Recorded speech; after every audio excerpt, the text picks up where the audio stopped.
The Real Wargamer at the Wargaming table with Rebel Yell. Yeah. All right.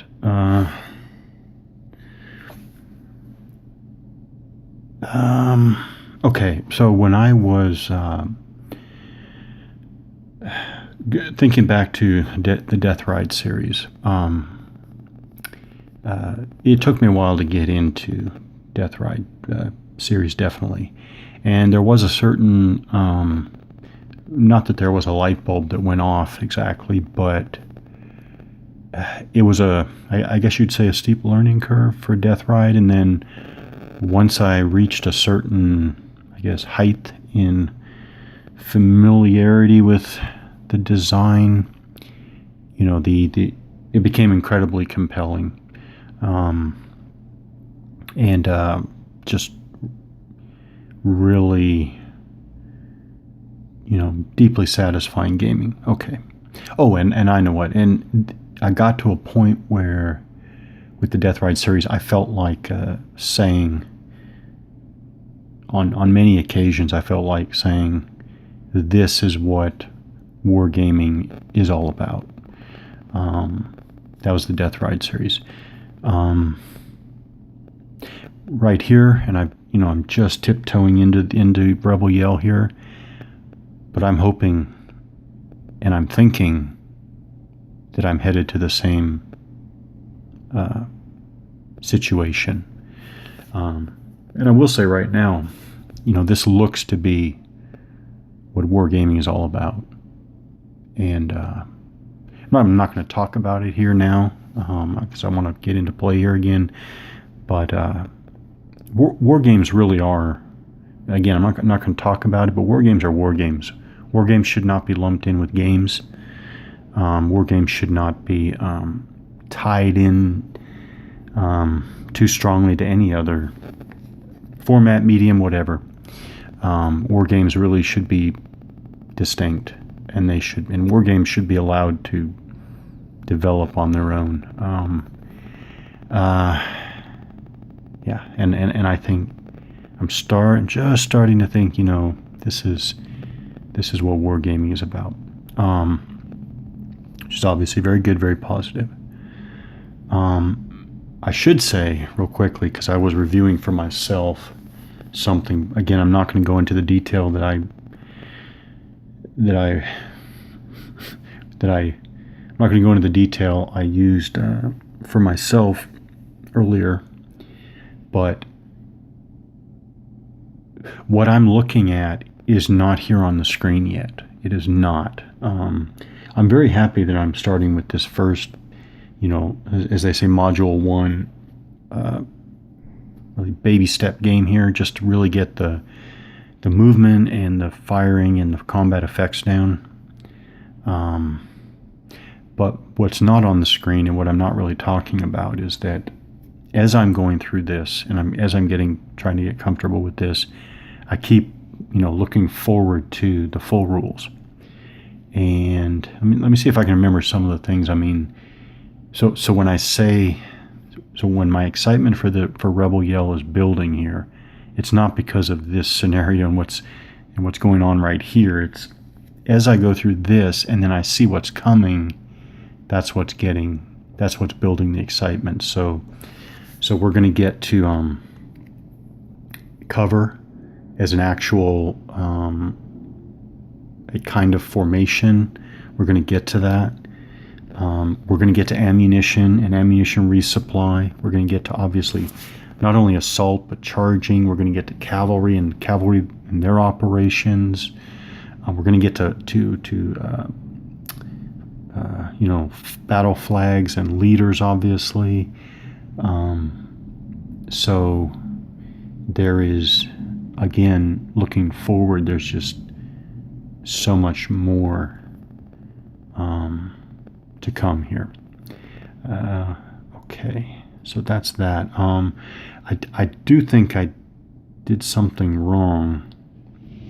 None of these mistakes I make are going to be a big deal to me, because I don't know. It's interesting. Why did the mistakes not bother me in this game, and the mistakes didn't bother me that much in Death Ride either.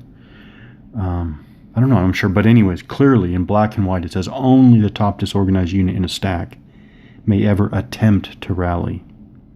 And then if it succeeds, everyone succeeds. If it fails, everyone fails. So I don't think that I'm going to be taking, just as an example, I don't think I'm going to be taking a stack like this, separating them out, and rallying individually.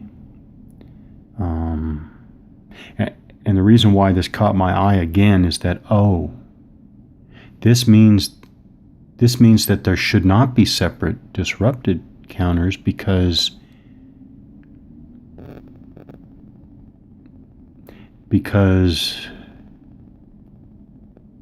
when the top disrupted unit recovers or rallies, they will all the disrupted units in that hex will automatically rally.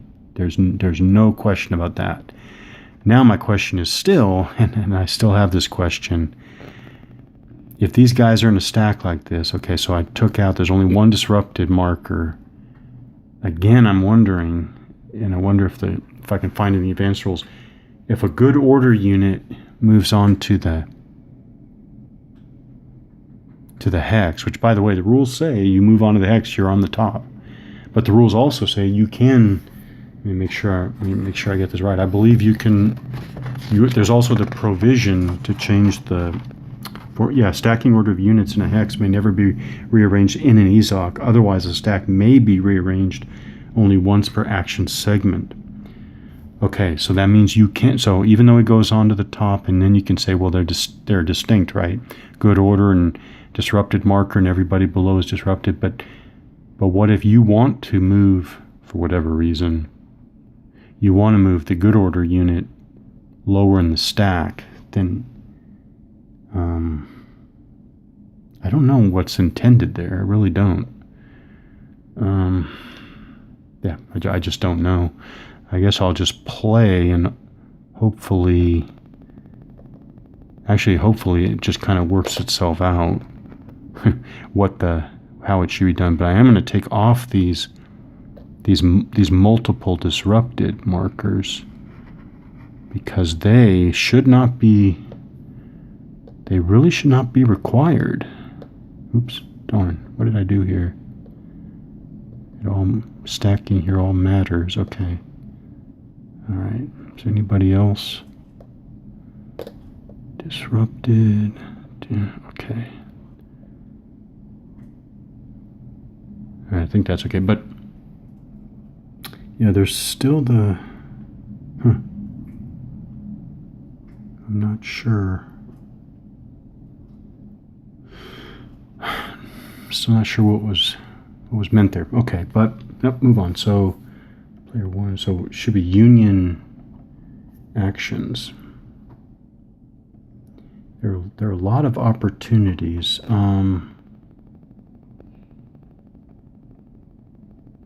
I'm going to go through and do union actions, player one, or union actions, and I'll come back if there's anything interesting or worth noting. All right, we went through. We're on to the player two small arms. I got to pay attention to that. I just realized when I said small arms fire phase, I got to pay attention to that. There's a small arms fire phase for each player, and then there's an action, and then there are action phases for each player. This is only small arms fire. I think I tried to rally. They were not successful, but I think I tried to rally their Confederates there. That's only during an action phase, okay, or segment. I gotta get that right. Segment. Yeah, it's Confederate small arms fire.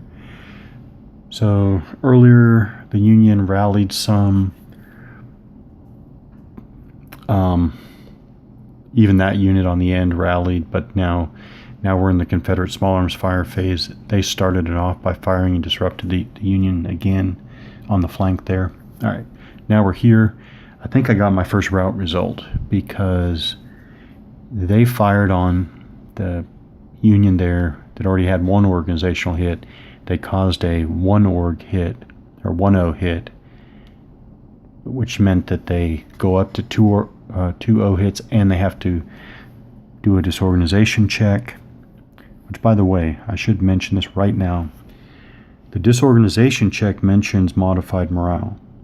Rally does not. I don't think I see or have seen under rally modified morale. So maybe it is the disorganization check is modified morale.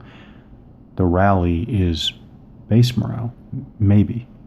Well, it's that way if the exact letter of the rules can be taken at face value. But anyways, still looking at that. I've been using modified morale for rally, and it's made a difference. A unit has a base morale of 6, which isn't that good anyways. It has 2 O hits. I mean, it's a modified morale of 4 now. That's still 50-50 chance, actually. Anyways. All right, so they failed their disorganization check.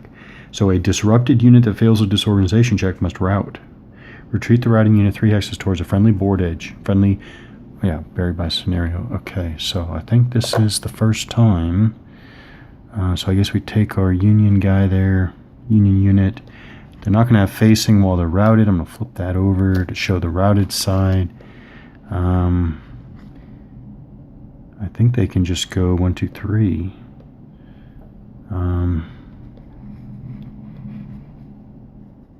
Oops. Oh, now there's I was wondering when something else kind of was going to happen, but now we have our first break in the line. Now there's a gap. And while I was going to fire this unit on that same target, now it's gone. So now I guess they can move. Now they can move to exploit that gap. All right, this is where the exploded turn sequence is going to matter, right? I thought, hey, I'll exploit right now. I'll move forward. I'll flank this unit. No, this isn't 20th. This isn't 20th century. This is still a small arms. I'm doing this wrong. It's still a small arms fire phase. So this is going to be interesting. Small arms fire phase. So now, which actually they can fire down the line here, down the line here. It's only a 0.5 range factor. So that would be, 1 plus 1 is 2, times 0.5 is 1. So we start 1, and these guys are in the open and they're flanking fire, right? So that's +1 for being in the clear, +1 for being flanked. So I guess it is on the 3 column. That's not too bad. I mean, that's not nothing. So if they roll, they rolled to 2. That's something. Yep, that's a question mark result. So the union there, again, I'm only going to test the top unit. Now they roll a 6, so they're good. I believe. Oh, here now they're flanked. So base morale is 6. So this is interesting. This should be a disorganization check, and it clearly says modified morale. So, modified morale. Now I see it says modified morale twice, which reinforces the idea that the disorganization check is modified morale, but rally is base morale. I still wonder about that. Okay, so actually they just barely missed, because morale modifiers is, okay, we go right through. There are modifiers for O hits, out of command, flag, leader, and earthworks, and flanked by fire or assault. So it is -1. So they did fail. So they are disrupted. And now, just when I did that, I realized, no, I didn't realize, made me think that just like in Death Ride, which I'm now starting to see bit more, very, very slight similarities. Very slight, actually. But now I'm seeing that it just might really matter what order you do all your unit actions in. Okay, anyways, that is P2 small arms fire. I'm not going to bother firing with the unit that was disrupted there on the Confederate right flank. So we're going to go on to see, it's P1 actions. So that's interesting. So this is so in the player 2 or Confederate small arms fire, they push this unit back, they route this unit, open the gap, but the very next segment that we're playing with on the Module 1 rules is the player 1 actions or the Union actions. So the Union actually get to fill that gap if they can. Yeah. Now, in this case, I'm not sure they really can. That's interesting. So, would you try to pull back? Can you even do that? I'll take a look at this, but it is Union actions now. Okay, for completeness' sake, I'll say what I was saying before about different wording under rallying and disorganization is not as accurate as I thought it was, because actually, under rally and morale, it still says to check for disorganization, comma, roll 1 die and compare the number rolled to the unit's morale. Which is not the same as under disorganization checks, where it says compare the number to the unit's modified morale. Yeah, I don't see how those are different. They're worded different. Anyways. So, forget what I said before. I'm not sure about that. When do you use base morale? When do you use modified morale? Or is it always modified morale? I don't know. But I was looking at the unions, and in this little example, there really isn't anything that the union can do.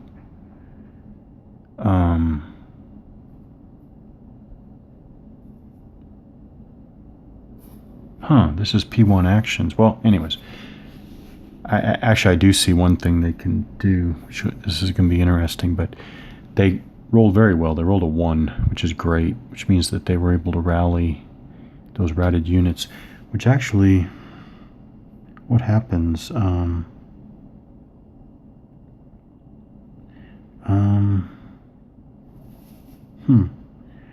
Rally. Oh, they're restored to good order. So it's not like they go through disrupted again. That's interesting. All right. But now I'm seeing here, this unit's disrupted. Disrupted units do have a ZOC, though it costs nothing extra for an enemy unit to enter or leave it. So I'm going to do something, and then I'm going to check whether it's legal. I wonder if they can do their free, I don't know if you call it free, but do their facing change. I wonder if they can move forward like that. Let me check on that. Okay, I think they can do that. And let me just go over all the basics. First of all, they did their facing change there. Units may freely change facing during movement. Changing the facing alone of a unit does not constitute movement. Thus, a unit may change facing and then fire or do any other action.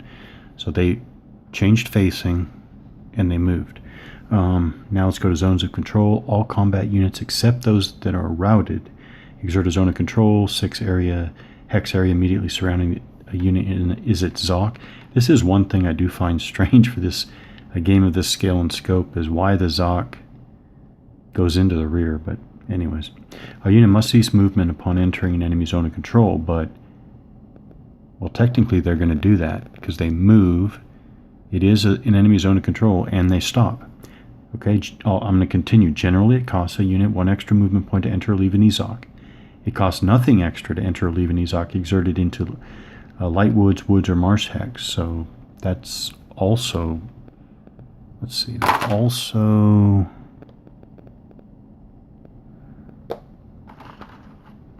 never mind. I guess they moved into a clear hex. But there's more. A unit beginning... Wait. There it is. It costs nothing extra to enter or leave the EZOC of disrupted or routed units. So that applies to entering this unit's EZOC, but it also enters this unit's EZOC. And here we go. A unit beginning a segment in an EZOC, which is true here. They started there. The disrupted unit still has a ZOC. May move directly into another EZOC. They move directly into another EZOC. This consumes all of the unit's movement points. So I think that's it. So I think they can do that. I think I did that right. And that does kind of close up the gap, kind of. Obviously it allows them to be flanked with fire here, but I was wondering how and to what extent the Union could react to a breach in their line like that.